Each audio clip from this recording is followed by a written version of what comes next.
হৈ আছে আপোনালোক চাই থাকক ভগৱানে কি চাই আছে ৰাতি পৰিৱেশ দেখাই আছো আপোনালোক চাই থাকক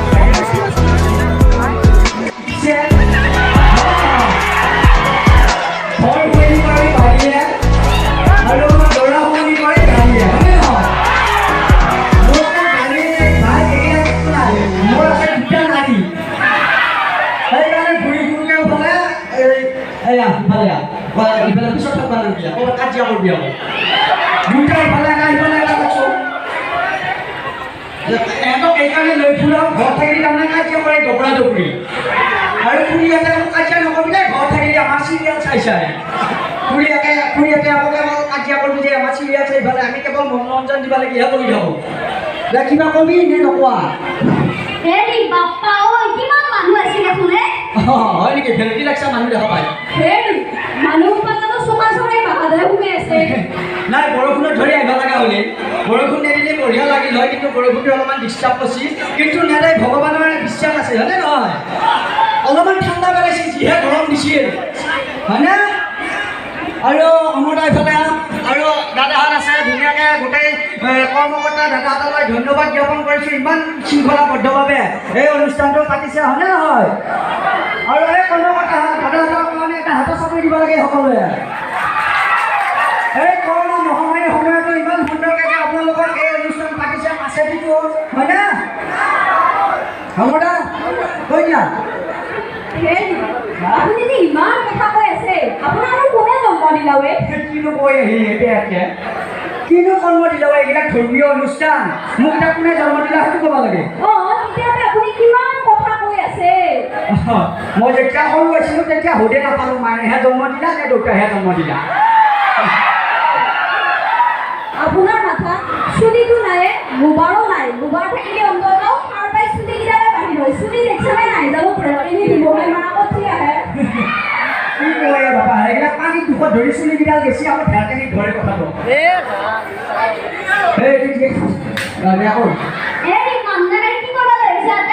ঘৰত থাকি দবৰা দবৰিটো কাজিয়া কৰিব লাগি বহুত দিগদাৰ আছে যাওঁ মই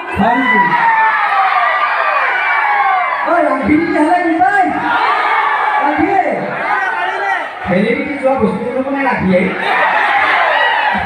আজিকালি চিয়াৰগা পলাই নাযায় তিৰিগিলেহে পলাই যায় হয়নে নহয় ভালে হৈছিল আজিহে কাজিয়া এটা দি থৈ যাম দে ইয়াতে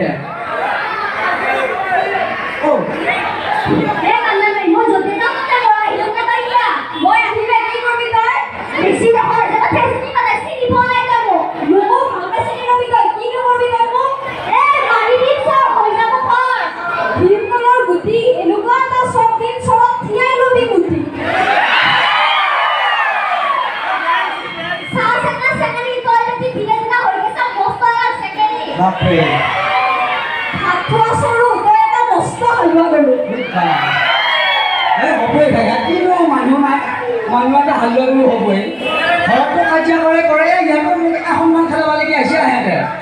এইটো নাচাগে গোটেই আগে সমান জানো এটা কোম্পানী নেনো গাড়ী খালে কি খেলা বাবা ভৰি তলতে মই বস্তু আনিলোঁ হ'ব নগৈ আনিছোঁ চিংৰা খাবে এনেকৈ উঠে মই মোৰ চিংৰানো ক'ত পাই থাকিম মই বোলো কৈছোঁ চিংৰা বেপাৰী এটাৰ লগত বিয়া হৈ গ'লি হৈ আৰু আমি বেছি দীঘলীয়া নকৰোঁ বৰষুণো আহি আছে আৰু যথেষ্টখিনি শিল্পী আছে হয়নে নহয় আৰু অমৰা আৰু অৰুণাহঁত আছে দাদাহঁত আছে দাদা আছে অমৰা নাহিলে ইফালে কি হয় এই নতুনকৈ বিয়া হৈছিল নহয় ঘৈণীয়েকৰ লগত ভিডিঅ' কল কৰাই হ'ব এই আকৌ নতুনকৈ বিয়া হৈছিল এই কেইদিনমান আগত আকৌ ধুনীয়াকৈ কন্যা সন্তান এটা বোলে জন্ম পালা মই বোলো দৰা সন্তান জন্ম নাপালা কচোন কি ক'ব বিচা নমস্কাৰ জ্ঞাপন কৰিছোঁ ভাঙা টিভিৰ তৰফৰ পৰা আচলতে মোৰ ঘৰ ওচৰতে হয় দুদিন তেওঁলোক আহিছিলে পাচলি চাবলৈ কোনো মাতিলে আৰু আমাৰ কৰ্মটো ৰক্ষা কৰে যে অমৰদা ভাঙা টিভিৰ তৰফৰ পৰা অকণমান কিবা অকণমান চেষ্টা কৰিব লাগে আচলতে শিল্পী মাতি অনুষ্ঠান কৰিবলৈ দিয়া নাই নিশ্চয় গতিকে এনেকৈ অকণমান দিবলৈ আমাক যি সুযোগ দিলে তাৰ কাৰণে আমি কৰ্মকৰ্তাসকলক আন্তৰিক ধন্যবাদ জ্ঞাপন কৰিছোঁ আপোনালোকক আন্তৰিক ধন্যবাদ জ্ঞাপন কৰিছোঁ আপোনালোকে সুন্দৰকৈ এই পাচলি মহোৎসৱটি বৰ ধুনীয়া কৰি তুলিছে আপোনালোকৰ উপস্থিতিয়ে এই ঘটনাটো ৰজন্দ লাগিছে গতিকে এনেকৈ মিলাপ্ৰীতি থাকক তাকে কামনা কৰিছোঁ আৰু আমিও বেছি দীঘলীয়া নকৰোঁ আপোনাৰ নাই ৰাজক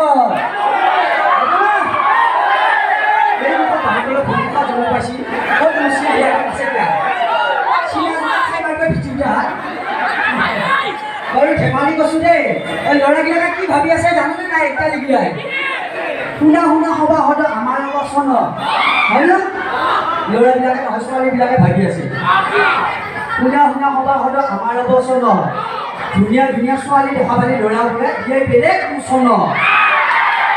ধুনীয়া চন ধুনীয়া ধুনীয়া ছোৱালীবিলাকে গালত ধুনীয়াহে ধুনীয়া ধুনীয়া চন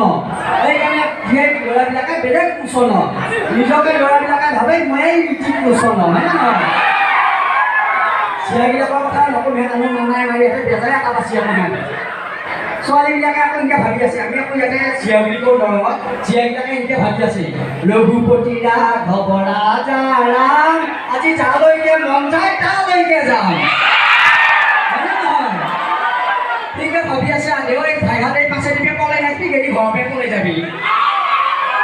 আৰু যি নহওক কিবা যদি আমাৰ অনুষ্ঠান পৰিৱেশন কৰোঁতে অচিলতে উপস্থাপন কৰা হৈছে আৰু আজি 3 বছৰ মূৰতহে প্ৰগ্ৰেম কৰিছোঁ কৰোণাৰ কাৰণে স্কুলত আছিলোঁ ঘৰতে অলপমান ভুল হ'ব পাৰে আপোনালোকে বেয়া নাপাব কিবা ভুল হ'লে আপোনালোকৰে দৰমৰা ছোৱালী বুলি নিজৰে ল'ৰা ছোৱালী বুলি ক্ষমা কৰি দিবে আৰু ধুনীয়াকৈ আপোনালোকে ইমান সুন্দৰকৈ শৃংখলাবদ্ধভাৱে এই অনুষ্ঠানটো পৰিৱেশন কৰি আছে সকলো ৰাইজলৈ বহুত বহুত আপুনি ধন্যবাদ জ্ঞাপন কৰিব সকলো ভালে থাকক জয় ৰাখক ধন্যবাদ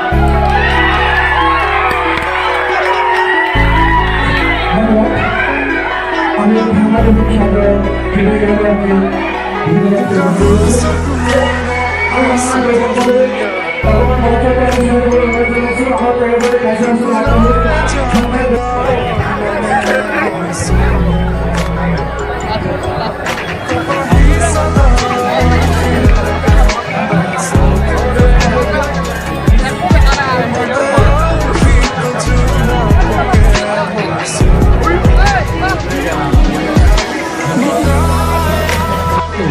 চিপাঝাৰ সমষ্টিৰ সন্মানীয় বিধায়কগৰাকী লগত মংগলদৈ সমষ্টিৰ প্ৰাক্তন বিধায়ক দুয়োজনে নাম দিব পৰাকৈ আমি ধন্যবাদ জ্ঞাপন কৰিছোঁ আমি তেখেতসকলৰ ওচৰত ক্ষমা বিচাৰিছোঁ যে আমি আনুষ্ঠানিকতা ৰক্ষা কৰিব পৰা নাই কিয়নো আজিৰ যিটো অনুষ্ঠান ইয়াত অনুষ্ঠিত হ'ল অনাকাংক্ষিতভাৱে আমাৰ মঞ্চত অনুষ্ঠিত কৰিবলগীয়া হৈছে।